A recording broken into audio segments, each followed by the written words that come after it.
Zo, ik heb hier heel wat leuks. Het lijkt een dop, maar dat is het net, want het is een soort van fototastel. Die hebben we opgestuurd gekregen door de Italiaanse kunstenaar Oliviero Cripa.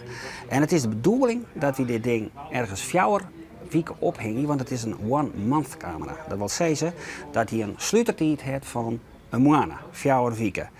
Nou ja, ik hem denken van dat kan nooit wat worden, maar dat is net weer, want hij maakt het hele mooie dingen. Nou, over dit kunstensproject aanst meer, we hebben nou even een gesprekje met Cripa. Ik zal hem eerst vertellen wat we oorspronkelijk programma hebben. Ze komen van de Faroe-eilanden, binnen op tournee door Europa en morgen spelen ze op het bevrijdingsfestival in Ljouwert, Orca. De Amsterdamse cineaste en choreografe Rut Meijer betocht en maakt een bijzondere doensfilm uit Frieske Hinders in de haardrol. En de leesclub van Gietsjerk oordeelt over Reboelje in Kalmerloon van Roma Tjeertsma. Doe het maar eens om te gaan, schreeuwers. Morgen is in Ljouwert weer het heerlijkste bevrijdingsfestival. En een van de bands die daar spelen is Orca. Orca ken je misschien nog als de winnaar van Lied Internationaal, verliezen hier in Bretagne. Ze komen van de Faroe-eilanden, dat is een eilandengroep, zo wat boppen Schotland. En ze hebben een eigen taal. Maar de band heeft ook een eigen sound, die ze maakt met eigen betochten en eigen maken instrumenten. Ze zijn op tournee door Europa en nu ik al een paar dagen in Friesland. Halbe Pieter Klaus, die zocht ze op.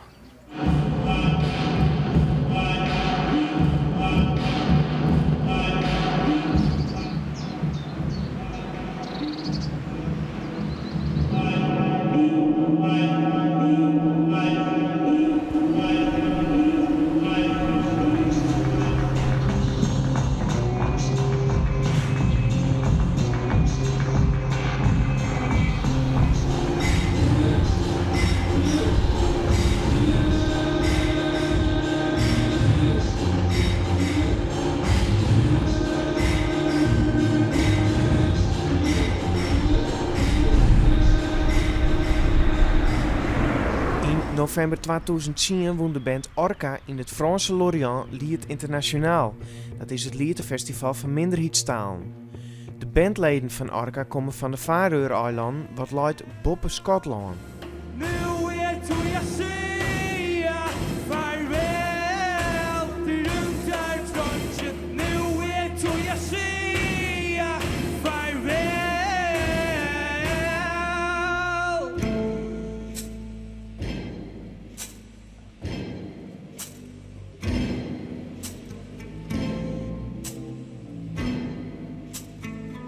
Op dit stuit binnen de muzikanten op haar Europese tournee en die begint deze keer in de oude kleestkapel van Sibranda Hoes. Want hier hebben ze de aanroende dagen haar een tweede cd-opname. En ze binnen net de eerste band die dat hier doet, want bijgelijks de kast wie hier in het verliezen ook voor opnames te vinden. And how about extensions? Do you have any extension cords? For power? Yeah? That's a good question.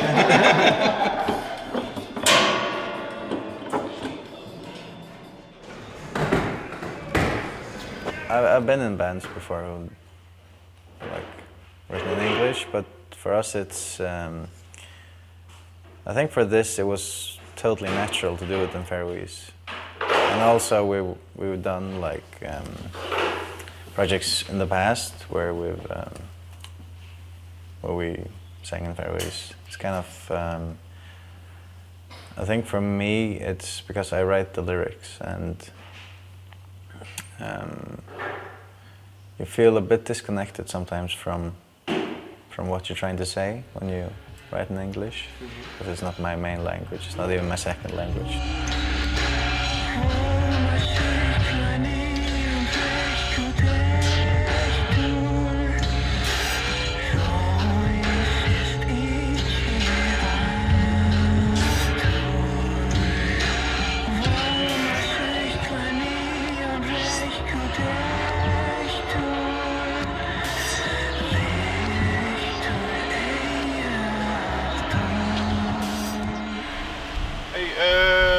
Vraagje.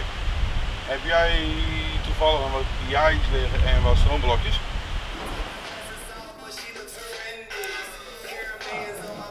Ze komen van de Faroe-eilanden. Daar ben je zo'n 50.000 mensen. Die praten Faroeersk. Dat is een taal, zit een beetje tussen het IJslandsk en het Deens in.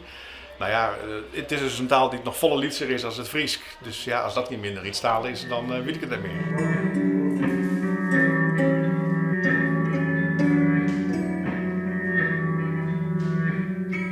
De muziek die ze maakt is heel bijzonder. Dat komt ook omdat zij heel geen bestaande muziekinstrumenten gebruiken. Alle instrumenten die ze gebruiken, die hebben ze zelfs betocht, zelfs bouwd, zelfs ontwikkelen. En ja, daarmee maakt ze een heel bijzonder, heel eigen lood.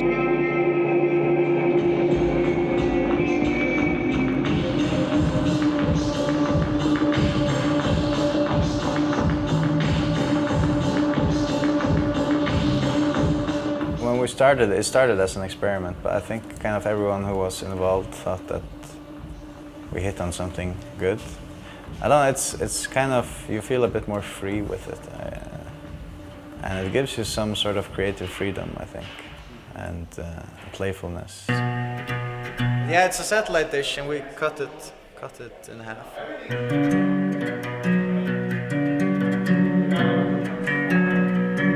Yeah, you can play like that.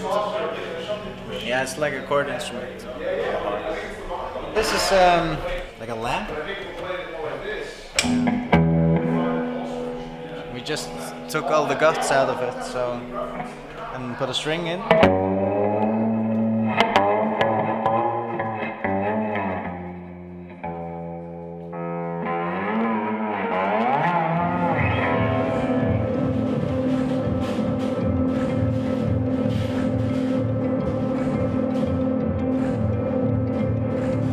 Why don't we just like fill in the rest with shit like that? That shit's tighter than the songs that sound bad.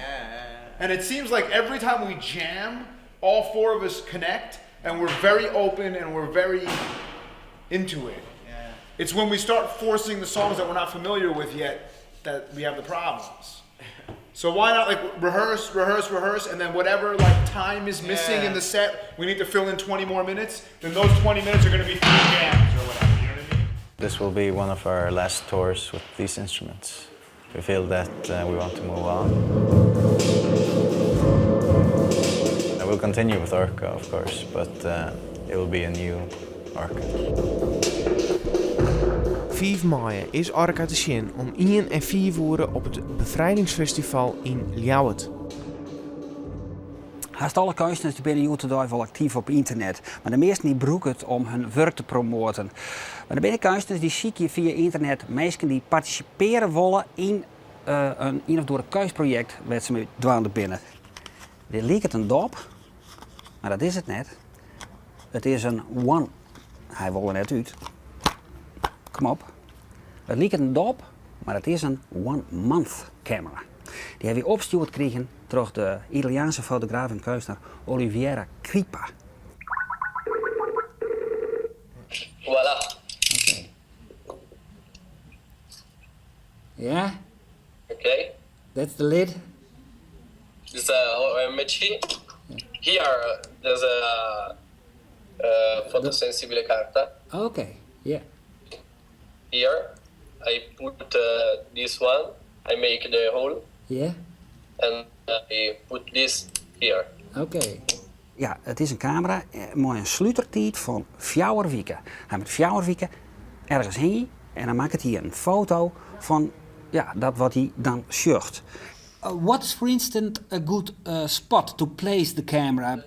I put everything. Everything is okay. Yes, but is good to put too much up because is strange and the people take and work it.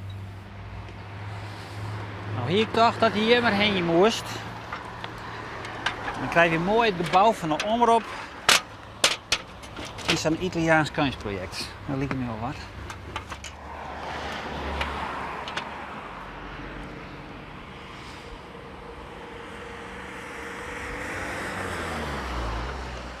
What do you want to achieve? I want to achieve maybe finish this year and I want to have minimum 300 pitch. How many people did already order one of your cameras? Already there is 700 camera in the world, because I send a lot of camera in America, view in Netherlands, I send in Japan, and French maybe. Okay. Thank you for this interview and have a lot of success with it. Have a nice day. Okay, thank you very, very much. Nou heb ik nog 12 van die dorpen oer. Dat had een van hem nou zin om het om uit te doen en een leuk plakje ervan wit. Dan maakt hij dat via Twitter of via Facebook dat even nog eens wit litten. En dan, dan regelen wij wel wat. Wie het eerst komt, die het eerst maalt.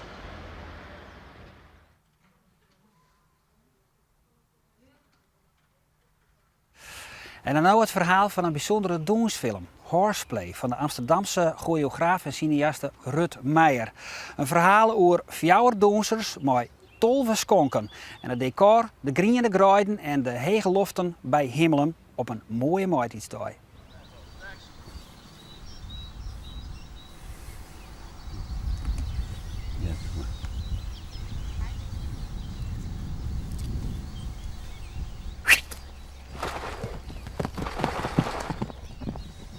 Zo, we hebben ze daar wel eens even in de bak en dan willen we zien als ze wel wat draven kunnen. Nou, en als dan Hiensteman best en dat juist op een keuring of wel. Nou, dan zit ze erachter onder het tischje. Nou ja, de ene docht het zo, de andere docht het zo. En ik heb er dan een putje bij, of een stukje plastic en die zweven, maar een stukje erom. Nou. We hebben een huisje hiernaast en de paarden die ik zag waren van Nico. En toen ik de scène zag wat er gebeurt als 2 paarden voor het eerst bij elkaar komen en de emotie die dat had. En vervolgens gingen ze inderdaad uit zichzelf draven en de hele kennismaking is 1 grote dans eigenlijk. Toen dacht ik, ja, dat is een prachtig onderwerp.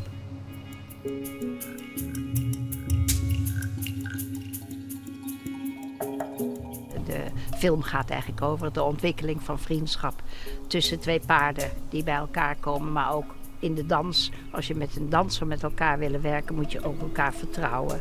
Moet je ook elkaar aanvoelen. Dus eigenlijk zat er ook een soort natuurlijke menselijkheid in zowel de paarden als in de mensen of vice versa.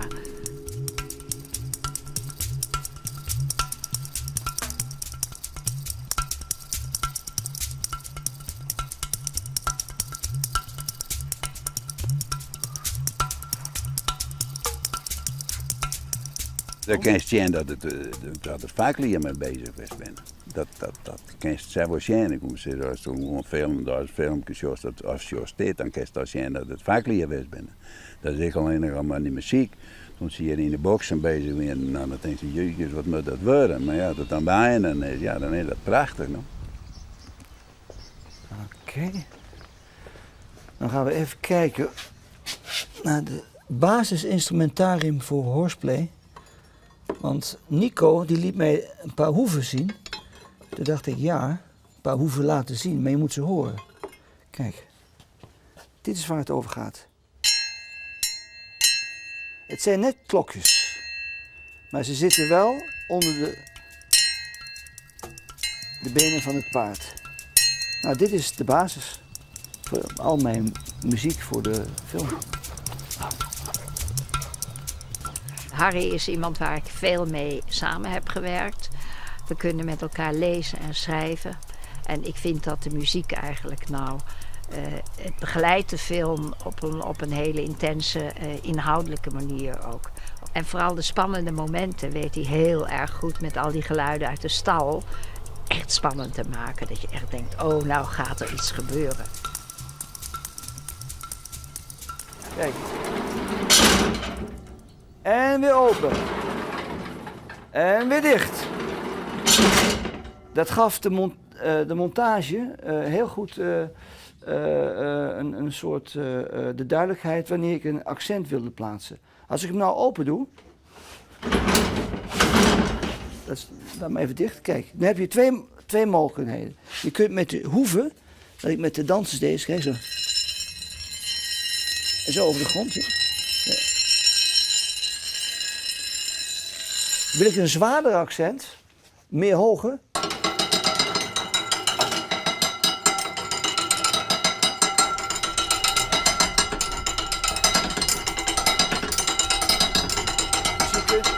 In feite heeft de boerderij het hele slagwerkinstrumentarium in huis.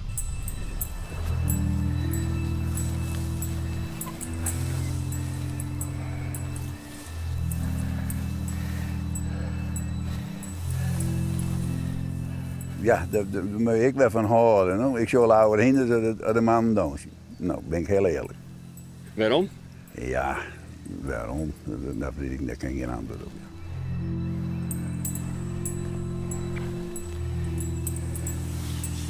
Gaat de film nu over vriendschap of gaat hij over liefde? Nou, ik denk dat goede vriendschap is altijd een element van liefde.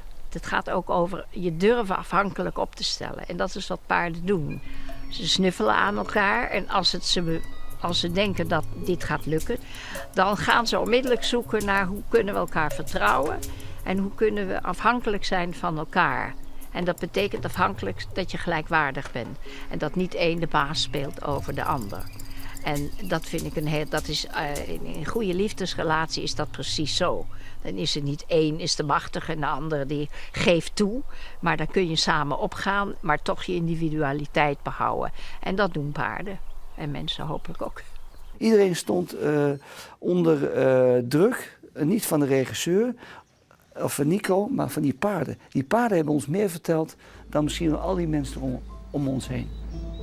Paarden hebben een heel sterk gevoel, kracht en liefde. Het klinkt misschien heel pathetisch, maar die beesten hebben een uitstraling op mij. Ik denk, nou, daar kunnen wij als mensen nog heel veel van leren. De Doensfilm Horseplay is de hele simmer te zien in informatiecentrum Mar en Klif in Oudemarm.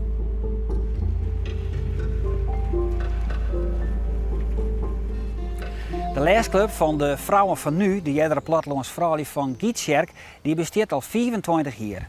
3 keer in het jaar komt er een clubje van zo'n 10 vrouwen bij elkaar om een boek te bespreken. En dan is het de gewoonte dat een van die boeken een Fries boek is. Nou, de meningen daarover die zijn altijd heel erg verdeeld, maar dat hindert al je niet, want dat scherpt de geest. De K-route-redactie die vregen haar om dit keer het boek Reboelje in Kolmerloon van Robert Tjeertsma te lezen.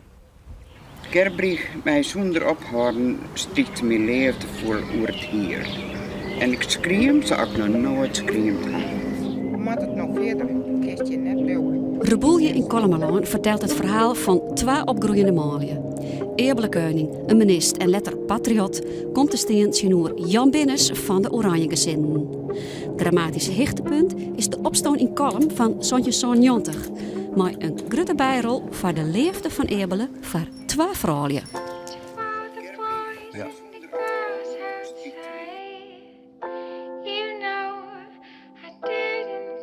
De strijd tussen de patriotten en de orangisten. Ik vond het heel boeiend. Want eigenlijk weet je er net zo vol van. En ik heb even op internet dat we het opzocht.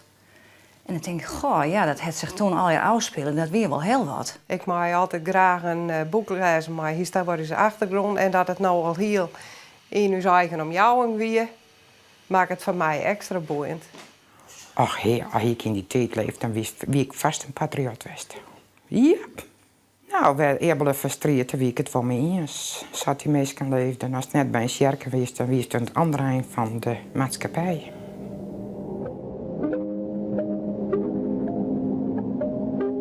Het leest vrij vlot toch. Niet zulke lange zinnen. Duidelijk. Ik heb alleen de woorden die ik niet begrijp of niet ken, die zoek ik op. Het had me gestoord dat er zoveel moeilijke oude Friese woorden in voorkomen. En de man wordt soms een beetje te mooi doen, denk ik. Ik wil het net te mooi doen, maar ik wil het goed doen. En ja, ik vind het, de taal is zo rijk en ik vind het schande dat al die mooie woorden verstaan aan wij worden.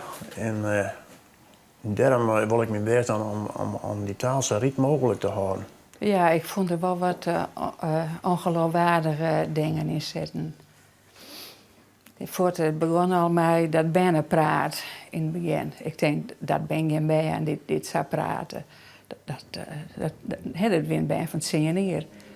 Maar ja, ze praten als ben ze al grote meisken. Eebele, ja, dat is een jonkje wat dus het heel zwaar had, dat ik het samen zeggen. Want hij moest jong van squallen al, moest in dat smartel hokje zitten om squallen te mijten en zo, wat helemaal zijn doel net weer. En toch had hij me knap terug in de slijn. Eebele, ja.